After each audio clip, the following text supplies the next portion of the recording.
Itu perbezaan yang tuan-tuan nampak. Ketara Islam dalam menjaga nilai nyawa orang Islam dengan orang kafir yang menjaga nilai nyawa. Hari ini orang Islam berada dalam tahap kehinaan. Dan saya katakan berapa ribu pun mati orang semua diam. Tapi orang kafir hari ini kalau seorang mati, tuan-tuan lihat bagaimana rancaknya dunia memukul gendang untuk beritahu kematian mereka. Rancaknya orang kafir untuk mewujudkan kesedihan dunia. Mari kita bergabung kerana sedih dunia mati seorang. Satu dunia datang bergabung kerana sedih mati 12 orang. Tunjuk kesedihan, tunjuk sokongan. Tuan-tuan lihat, mereka membodohkan diri mereka sendiri. Mereka sebenarnya hanyalah membela kelompok mereka. Tapi bila saya kata orang Islam beratus ribu mati, jumlahnya lebih besar daripada orang Islam. Kalau benar orang Islam buat, walaupun bulan satu ada analisis tepat, kalau benar orang Islam bunuh 12 orang, termasuk kartunisnya, pengarangnya, sekian pegawai polisnya. Kalau benar orang Islam buat misalnya, masih lagi kecil berbanding kejahatan kamu buat pada orang Islam. Ini kita sebut kalau benar. Apa tadi kalau tak benar?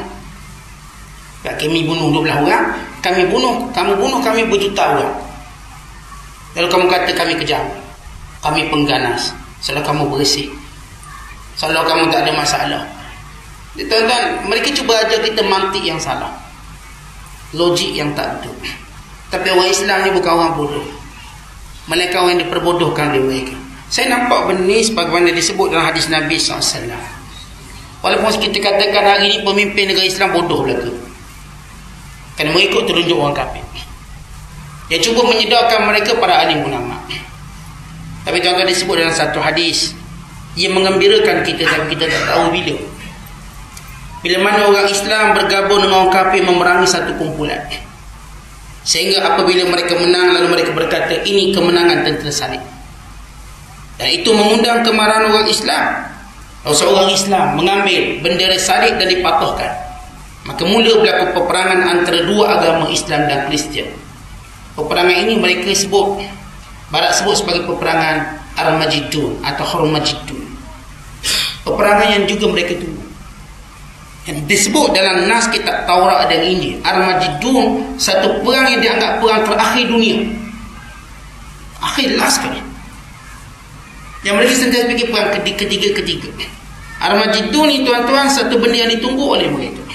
Tapi kalau tuan-tuan baca lafaz hadis Nabi SAW, Nabi kata orang Islam akan bergabung dengan orang kafir memerangi satu kelompok kumpulan. Dan hari ini kita nampak Emirates, Kuwait, Saudi bergabung dengan Amerika, Britain, Perancis, Jerman sekian bergabung untuk perangi satu kumpulan yang mereka namakan pengganas. Mereka mungkin namakan sebagai IS, mereka mungkin menamakan sebagai Jabhah Nusrah, atau mereka namakan sebagai Al-Qaeda. Mereka mungkin menamakan sebagai Syabab Muslim di Somalia. Mereka mungkin menamakan, kalau tuan-tuan tengok sekarang di setiap negara orang Islam bergabung dengan kafir untuk memerangi satu kelompok mereka namakan sebagai pengganas. Baik di Somalia, baik di Iraq, baik di Afghanistan, mereka bergabung. Lawan satu kelompok mereka namakan pengganas.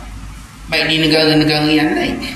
Tapi kata Nabi SAW, kelak bila mereka cukup confirm mereka menang, lalu pemimpin mereka berkata ini kemenangan salib. Asalnya kemenangan lawan pengganas. Bila mereka sebut pengganas, orang Islam macam sejuk hati, oh tu pengganas apa kita bunuh. Tiba-tiba mereka berkata ini kemenangan tentera salib. Tentu orang Islam walau bongok macam mana, bila sebut salib ni marah. Dia sebut kemenangan Kristian marah. Itu kehebatan orang Islam. Di sebalik bongok ni, dia bongok dalam hal ni, sekelompok mereka. Tapi bila main mentaliti agama kembali kuat, benih yang ada tuan-tuan, akhirnya orang Islam mula mengubah arah dan berlaku perang yang paling besar. Ketika itulah tuan-tuan lahirnya Mahdi, turunnya Nabi Isa. Wallahu a'lam zamannya bila. Walaupun saya kata tandanya seperti dekat, tapi saya tak akan kata bila 2016 bila. Itu urusan Allah. Cuma saya beritahu tandanya. Dan supaya kita beritahu kita orang Islam kena bijak dan cerdik, jangan diperangkap oleh musuh untuk memerangi sesama kita. Biar bijak. Walaupun tuan-tuan rasa macam di pengganas juga, tuan-tuan dengan hulurkan apa-apa bantuan, diamlah. Duduk tengah, tengok ni. Kalau tuan-tuan tak boleh untuk menguatkan Islam, tuan-tuan jangan melemahkan Islam. Ini jangan kita pengalaman kita benar, tu sekali jangan, biar je tuan-tuan. Biar mereka bermain wayang dulu.